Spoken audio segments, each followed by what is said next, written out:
Bonjour à tous, j'espère que vous allez bien. Donc c'est Mika pour un nouveau tuto. Je viens répondre aux commentaires qui m'a été laissé sur la dernière vidéo que j'ai postée, comment faire et créer des sites internet facilement avec Canva. Et donc je réponds à CGC 2300 qui m'a posé la question tout simplement pour savoir si c'est possible d'intégrer donc les pages qu'on crée avec Canva dans WordPress. Alors du coup, j'ai vu qu'il y avait une petite mise à jour au niveau de Canva qui permettait justement de pouvoir mettre et intégrer donc les pages qu'on crée sur Canva, les mettre sur WordPress, et je vais vous montrer ça tout de suite. Allez, c'est parti. Alors dans un premier temps, ce qu'on va faire, on va récupérer notre ancien modèle, donc celui-ci. Voilà, et parallèlement à ça, ce que je vous propose, c'est d'aller donc sur votre WordPress et donc à ce moment-là de pouvoir ajouter une nouvelle page. Alors moi sur WordPress, j'utilise Elementor qui me permet donc de pouvoir tout simplement construire mes pages. Et ce que vous allez faire, c'est que dans votre page, pour pouvoir la préparer, alors vous pouvez mettre un titre bien entendu, je vais faire juste Canva intégration comme ça. Et surtout, ça va être au niveau donc de vos attributs de page. Il faudra donc mettre modèle par défaut, non, mais par contre un constructeur de page vide. Donc là, c'est important de mettre vide, puisqu'on va intégrer quelque chose dedans. Voilà, une fois que c'est fait, ce qu'on va faire, on va retourner sur Canva, et je vais vous montrer donc comment on fait. On va voir donc cette nouvelle mise à jour au niveau donc de la création de site internet. Alors ce qu'il faudra faire, une fois que vous avez donc terminé votre site internet, il faudra aller donc dans partager, et ensuite il faudra aller chercher ça, intégrer. Donc ce qu'il faut faire, c'est vous allez dans plus et vous allez donc le retrouver ici. Une fois que vous l'avez, vous cliquez sur intégrer, et à ce moment-là, on va vous proposer deux alternatives. La première alternative, c'est donc de pouvoir récupérer donc ce code, qui est finalement tout simplement une div qui englobe une iframe, et donc qui vous permet donc de pouvoir donc poser ce code, et donc le code va appeler donc la page que vous avez créée sur Canva. Le deuxième lien, c'est un lien d'intégration intelligent. Certains sites vous le proposent, c'est-à-dire que vous rentrez ce lien dans votre site internet, là où il y a l'encas disponible, et à ce moment-là, il vous génère la page. Donc, on va copier ce code. Voilà, c'est copié. Et on va ensuite aller sur notre page WordPress. On est bien sur texte, et on va à ce moment-là le coller en texte brut. Alors petite info très importante, si vous n'avez pas l'apparence que j'ai à votre écran, c'est dû simplement à l'extension que vous avez de base. Donc quand on va dans extension, vous allez dans ajouter,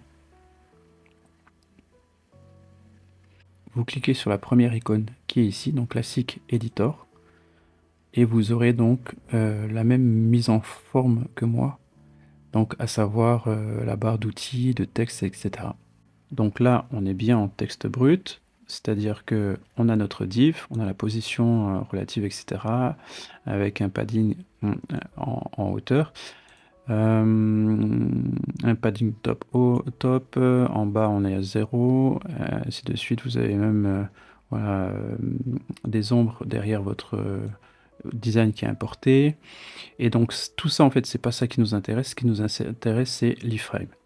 Donc dans l'iframe, à ce moment-là, on voit bien qu'il y a un chargement donc, de la page en position absolue, dans une largeur de 100%, une hauteur de 100%. Donc ce sera collé en haut, collé à gauche.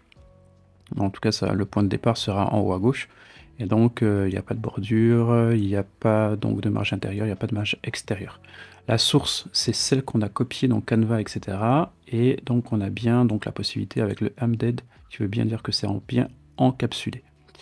À ce niveau-là, donc c'est du full screen, on s'en occupe pas. Ce qui est le plus important, c'est ça, là, ici, le iframe.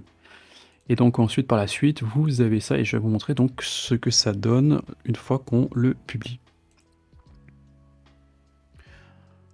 Donc la page est publiée. Voilà, donc la page est publiée. Alors moi, ce que je vous conseille aussi, si vous utilisez également donc Elementor, c'est donc de pouvoir bien désactiver la navigation en haut et le pied de page. Vous pouvez le sélectionner ici aussi. Donc maintenant, nous, ce qu'on va voir, on va mettre à jour et on va aller donc voir la page. Donc dans la page, voilà comment ça se présente. Du coup, en haut, on a une petite marche qu'on pourra supprimer. Et en dessous, on a donc la fameuse phrase pour dire que ça a bien été fait, donc avec Canva. Bon, ça, on ne s'en occupe pas. Le seul problème que j'ai constaté donc dans l'intégration de ces pages, c'est que la seule proposition d'affichage, c'est en mode slide. Vous avez vu, il y a la flèche à droite qui me propose d'aller à droite. Et puis à droite ou à gauche. Alors, pour ceux qui ont suivi donc le tuto de comment créer un site internet avec Canva, donc le dernier tuto que j'ai fait, vous avez normalement donc ces petites flèches qu'on avait rajoutées justement pour inviter les personnes à aller vers le bas. Donc du coup, c'est ce qui nous arrange, nous, dans cet exemple. Mais c'est vrai que cette barre, même si l'utilisateur va pouvoir l'enlever, elle sera toujours présente au rechargement donc, de la page. Donc là, on voit qu'il n'y a pas cette petite possibilité d'aller à gauche, à droite, même si on a quand même les flèches, d'accord? Donc ça peut poser problème pour la suite de la navigation. Ok. Donc voilà un petit peu donc pour la navigation, comment ça se passe.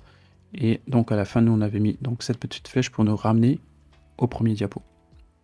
Donc, comme je disais, quand je reviens donc sur Canva, là, dans mon aperçu, j'ai bien ma barre, voilà, ma barre de navigation.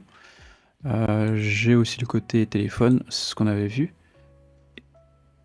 Et quand j'agrandis, voilà, j'ai ce résultat qui est beaucoup plus intuitif.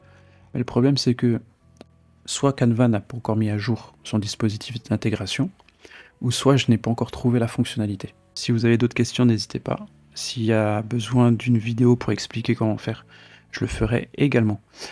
Voilà, c'est tout pour moi aujourd'hui. Je vous souhaite à tous une très bonne fin de journée. Et puis à très bientôt. Allez, ciao.